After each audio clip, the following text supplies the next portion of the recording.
I'm very inspired by rhythm. I love good drumming, and we have a very natural tendency to sort of respond to each other that makes things happen in real time, very easily, without a lot of conversation, without any conversation.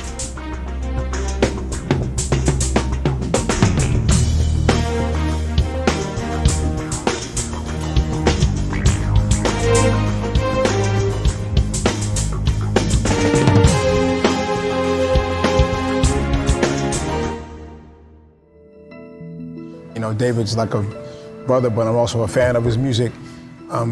He played on a Living Color recording with us. I played on some of his projects, and it starts out with just being fans or being interested in someone's music, and then you have a project and you invite someone over and say, hey man, can you play keyboard on this, can you play drum? It starts there, I think. You leave that session with the idea of maybe I can do something a little bit deeper or more thought out or planned out with this artist. But something happens. It's like a spiritual thing. You do something, like you hear a note in your head that goes off and you realize there's more to it than this session or this piano part or this drum part. That's the beginning process. Without saying it, we both wanted to go a little bit further, and we wanted to even open up the space even a bit more and have different options to bring other instruments to the table. And even with our own ideas, how far do we want to go with our own ideas? So it started with the trading of sessions and recordings. So now we're looking at it down the line a couple of years. And I think we're giving it our best shot.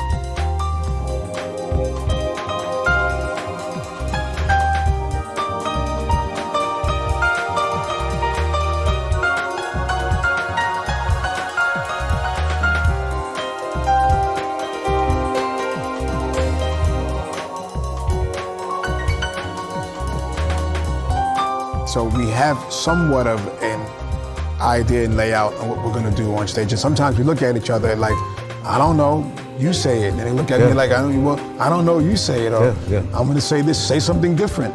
If I had to give you a spice or spices, it would really just be the openness, the project. You know, we season it with, sometimes with humor or space, or changing a tempo on something a little bit, or playing softer or louder. So the actual spice is David and I.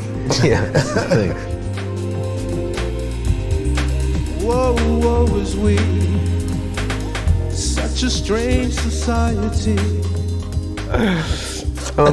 It's not a secret anymore, really. Fearlessness to approaching music, because that to me is when you begin to move the dial.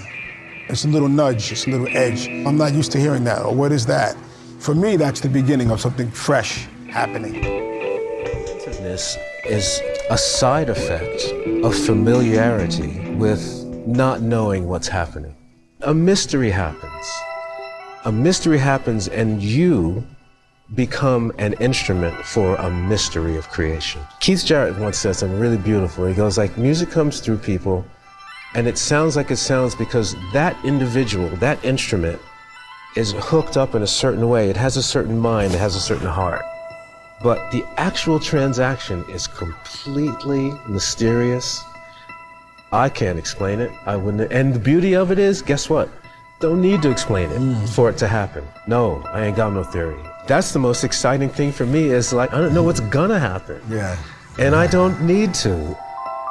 Don't need to understand it intellectually. You don't need to have a textbook explanation provable. You know, it's like we're tightrope walking, but, you know, I am the tightrope. You listen back to this stuff when we're playing sometimes, it's like, whew, never did that before, you know?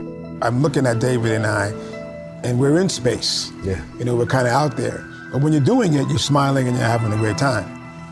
So you have to have some free airspace in your spirit to allow the sparks to happen and let the fire, let the emotion create something.